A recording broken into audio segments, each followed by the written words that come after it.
सुप्रभात प्यारे विद्यार्थियों।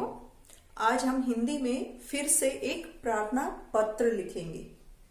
हमने एक पत्र लिखा था जरूरी काम के लिए अवकाश हेतु। मतलब जब हमें कोई जरूरी काम होता है और हम विद्यालय जाने में असमर्थ होते हैं, विद्यालय नहीं जा पाते, तो उसके लिए हमें कैसे प्रार्थना पत्र लिखना होगा, ये मैंने लिखवाया था। अभी हमारा दूसरा विषय है बीमारी के कारण अवकाश हेतु। बीमारी के कारण अवकाश मतलब क्या होता है, छुट्टी। हेतु मतलब के लिए।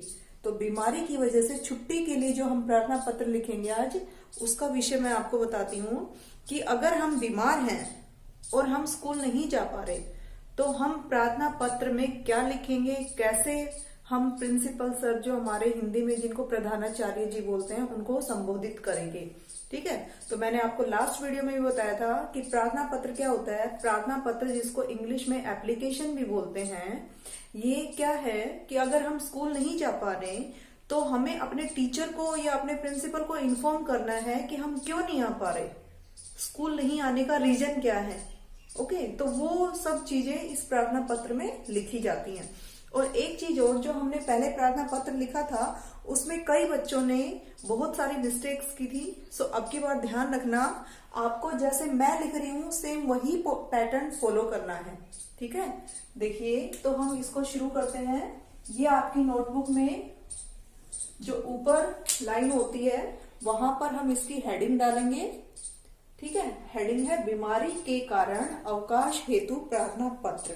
ओके। उसके बाद आपकी नोटबुक में एक इस तरह से लाइन होती है, साइड में रेड कलर से जो लाइन होती है, यहाँ कॉर्नर में आपको दिनांक डालना है और फिर इस लाइन के यहां से आपको ये स्टार्ट करना है।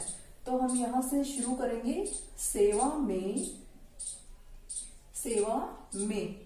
इतना लिखकर हमें ये लाइन छोड़ देनी है। ये हम यहाँ पता लिख रहे हैं, जिसको हम पत्र लिख रहे हैं। हम पत्र कहाँ लिख रहे हैं, स्कूल में। स्कूल के प्रिंसिपल को हम पत्र लिख रहे हैं, तो प्रिंसिपल को हिंदी में बोलेंगे प्रधानाचार्य। ठीक है। तो पिछली बार कई बच्चों ने क्या किया, यहाँ सेवा में लिख के और फिर अगली लाइन यहाँ से शुरू की थी। यहाँ से शुरू नहीं करनी है, आप ध्यान रखना।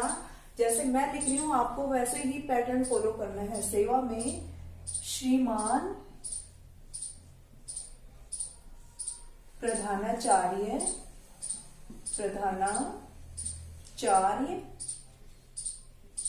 जी। सेवा में श्रीमान प्रधानाचार्य जी। फिर हम यहाँ अपने स्कूल का नाम लिखेंगे, राठ इंटरनेशनल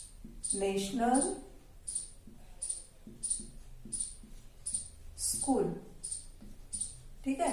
उसके बाद हमारा स्कूल कहाँ है, बहरोड में, तो हम यहाँ लिखेंगे बहरोड। ये तो हो गया हम जहां पत्र लिख रहे हैं उसका पता। ठीक है। पिछली बार कई बच्चों ने क्या किया था, ये जो एड्रेस है ना, ये सेवा में यहाँ लिख के बाकी ये जो 3 लाइन्स है ये यहाँ साइड में लिखती थी। ऐसा नहीं करना है बेटा, वो बहुत पुराना पैटर्न था जो कई बच्चों ने फॉलो किया था कि सेवा में तो यहाँ लिख दिया हमने एक लाइन, तो उसके बाद इसके नीचे ये स्पेस छोड़ के और ये जो तीनों लाइनें हैं हमने यहाँ से शुरू की थी। ये पुराना पैटर्न है, पहले फॉलो होता था। अभी सब कुछ जो भी हम लिख रहे हैं वो ऐसे स्टार्टिंग लाइन की स्टार्टिंग से ही शुरू करना है। ठीक है। तो ये हो गया हमारा एड्रेस जहां हम पत्र लिख रहे हैं। श्रीमान प्रधानाचार्य, जिसको हम पत्र लिख रहे हैं, हम स्कूल के प्रिंसिपल को पत्र लिख रहे हैं, तो हमने लिखा श्रीमान प्रधानाचार्य जी, स्कूल का नाम और बहरोड। अब हम यहाँ लिखेंगे दिनांक, आज की जो डेट है या फिर जिस दिन भी आप पत्र लिख रहे हो उस दिन की आपको यहाँ दिनांक लिखनी है।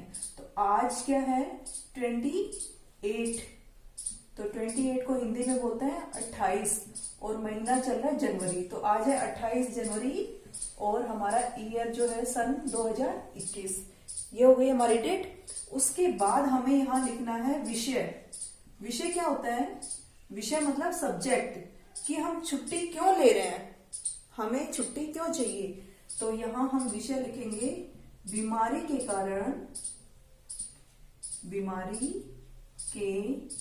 कारण अवकाश हेतु। तो ये हो गया हमारा विषय कि हम प्रार्थना पत्र क्यों लिख रहे हैं, हम लिख रहे हैं बीमारी के कारण अवकाश हेतु, बीमारी के कारण हमें छुट्टी चाहिए, तो इसलिए हम ये पत्र लिख रहे हैं। ठीक है, अभी आपने एक चीज देखी, ये जो मैंने सेवा में लिखा उसके बाद लाइन छोड़ दी, श्रीमान प्रधानाचार्य, फिर आपको ये लाइन छोड़नी है। जैसे मैं लिख रही हूँ सेम पैटर्न आपको फॉलो करना है। ऐसा नहीं है कि मैम ने यहाँ नहीं लिखा तो आप अगली लाइन, ये जो लाइन है आप यहाँ से शुरू कर दोगे, नो, जैसे मैंने लिखा है सेम वही पैटर्न आप फॉलो करोगे। जहां जहां मैंने लाइंस छोड़ रखी हैं वहां आपको भी लाइन छोड़नी है। और ये लाइन थोड़ी लंबी है, अगर आपकी नोटबुक में पूरी लाइन कवर हो जाती है और एक दो अक्षर छूटते हैं तो वो आप अगली लाइन में लिखोगे।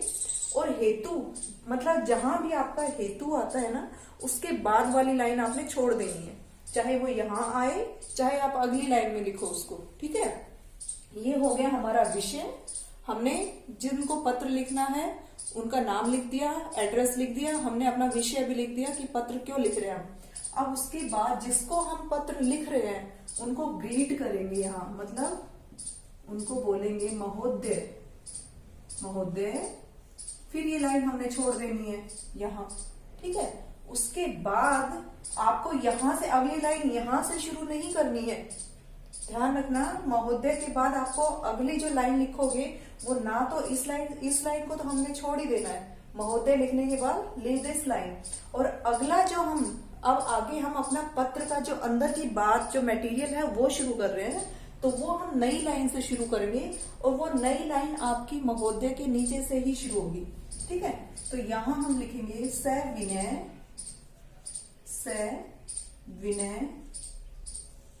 नम्र निवेदन है कि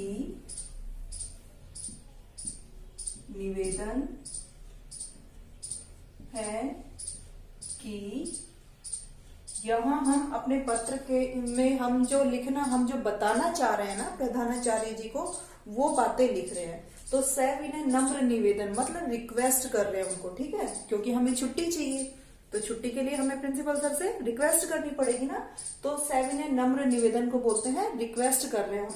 सविनय नम्र निवेदन है कि मैं आपके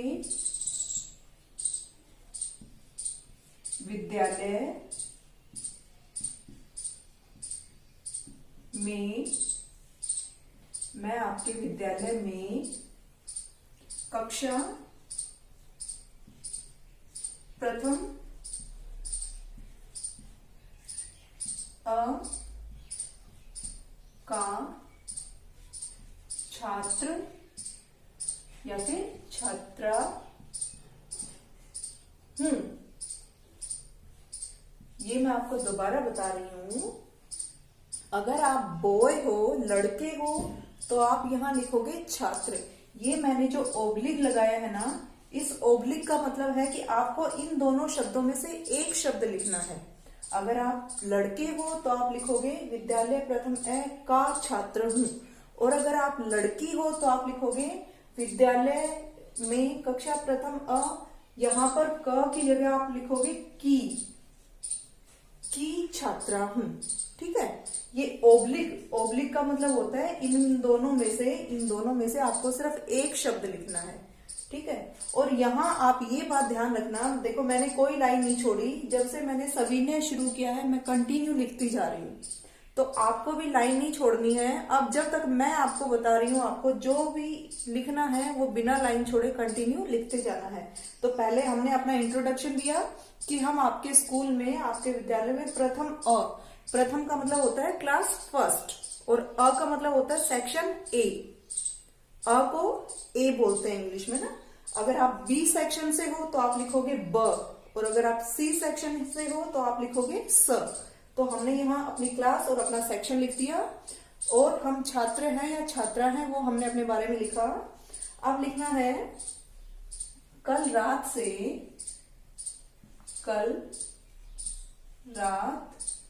से मुझे तेज बुखार है। डॉक्टर ने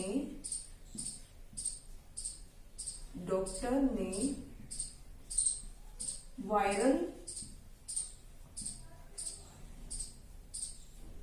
फीवर बताया है।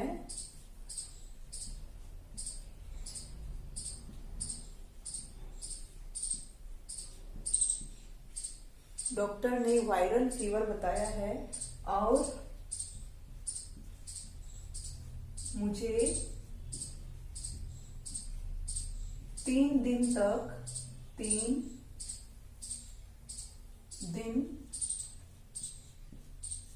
तक आराम करने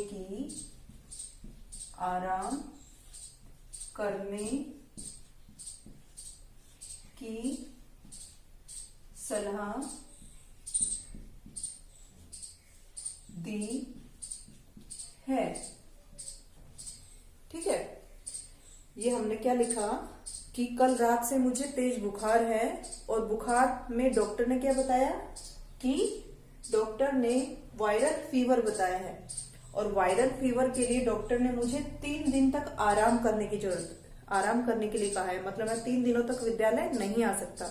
अब यहाँ हम आगे लिखेंगे, ये लाइन आपने छोड़नी नहीं है, इसी में कंटिन्यू करना है। अब आगे लिखेंगे, अतः मैं दिनांक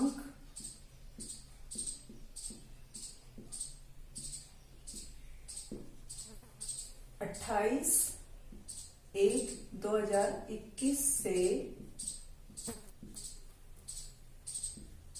30/1/2021 ये हमने डेट लिखी। 3 दिन तक आराम करने को कहा है ना डॉक्टर ने, तो 3 दिन तक हम विद्यालय नहीं जा सकते। तो 3 दिन कब होंगे?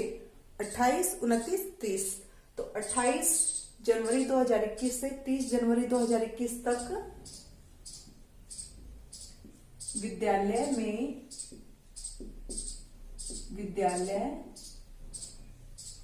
में उपस्थित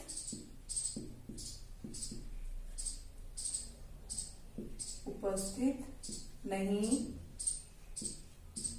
हो सकता, या फिर ओब्लिक करके मैं यहां शक्ति लिख रही हूं, शक्ति, उपस्थित नहीं हो सकता या शक्ति। ठीक है, ये हमने रीजन लिख दिया कि हमें 3 दिन तक विद्यालय में नहीं आना, 3 दिन तक विद्यालय में उपस्थित मतलब नहीं आ सकती। अब इस लाइन को हमने छोड़ देना है। यहां इस सकता या शक्ति के बाद हम ये लाइन छोड़ देंगे। अब हम न्यू लाइन से स्टार्ट करेंगे। कृपा करके मुझे 3 दिन का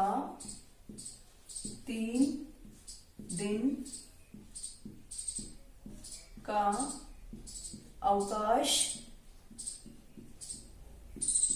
प्रदान करें।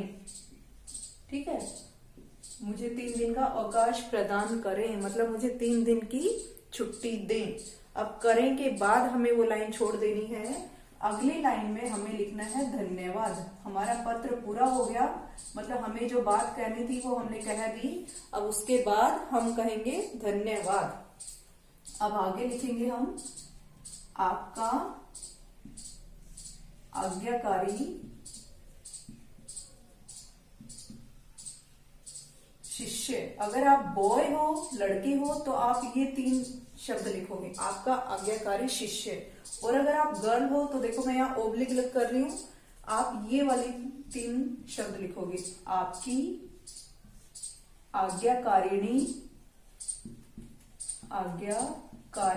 शिष्या, आपकी आज्ञाकारिणी शिष्या। ठीक है, अगर आप लड़के हो तो आप लिखोगे आपका आज्ञाकारी शिष्य। लड़के को शिष्य बोलते हैं तो लिखेंगे आपका आज्ञाकारी शिष्य।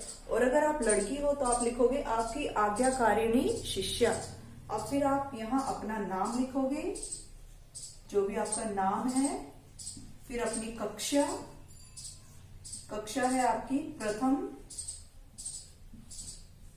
फर्स्ट को हिंदी में प्रथम बोलते हैं, और यहाँ आप अपना सेक्शन लिखोगे, जो भी आपका सेक्शन है। मैंने अ लिखा है, फिर रोल नंबर,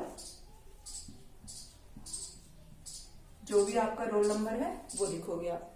ठीक है, ये हो गया हमारा प्रार्थना पत्र पूरा। तो आप इसको जैसे मैंने बताया है सेम वैसे ही बिल्कुल नीट एंड क्लीन अपनी नोटबुक में लिखोगे। और हाँ, ये ध्यान रखना आपको कहाँ लाइन छोड़नी है और कहाँ कंटिन्यू लिखते जाना है। तो मैंने कहा आपको क्या बताया, जब तक विषय, हमारा जो विषय है अवकाश हेतु, बीमारी के कारण अवकाश हेतु प्रार्थना पत्र, वहां तक हमें अलग अलग लाइनों में लिखना है। उसके बाद हमें लिखना है महोदय, महोदय के बाद लाइन छोड़ देनी है। फिर जब सविनय नम्र निवेदन है, वहां से जब हम शुरू करते हैं, वहां से लेकर यहाँ तक हमें ये सारा मटेरियल कंटिन्यू लिखते जाना है। कहीं भी कोई लाइन नहीं छोड़नी है। जहां हमारा वाक्य कंप्लीट हो जाता है वहां पूर्ण विराम लगाकर आगे शुरू कर देना है। उसके बाद जब ये होता है कि हम विद्यालय उपस्थित नहीं हो सकते, फिर वो लाइन छोड़ देनी है। फिर हमें दोबारा यहाँ रिक्वेस्ट करनी है कृपा करके। जब आप ये कृपा लिखोगे ना, ये कृपा शब्द आपको नई लाइन से शुरू करना है। कृपा करके मुझे 3 दिन का अवकाश प्रदान करें पर हमारा वाक्य कंप्लीट हो गया। अब ये लाइन हमें छोड़ देनी है, ये चाहे फिल है या नहीं है, पूरी भरी हुई है या नहीं। ठीक है, ये जो शब्द हमने लिखा धन्यवाद, ये हमें बिल्कुल नई लाइन में लिखना है और उसके बाद वाली लाइन को हमने छोड़ देना है। फिर हमने यहाँ लिखना है, अगर आप लड़के हो तो आप लिखोगे आपका आज्ञाकारी शिष्य, और अगर आप लड़की हो तो आप लिखोगे आपकी आज्ञाकारिणी शिष्या। फिर उस लाइन को छोड़ देना और नाम, कक्षा, रोल नंबर, ये सारे आपको न्यू लाइन में लिखने हैं। ठीक है, so do this work in your notebook in neat and clean way. Thank you.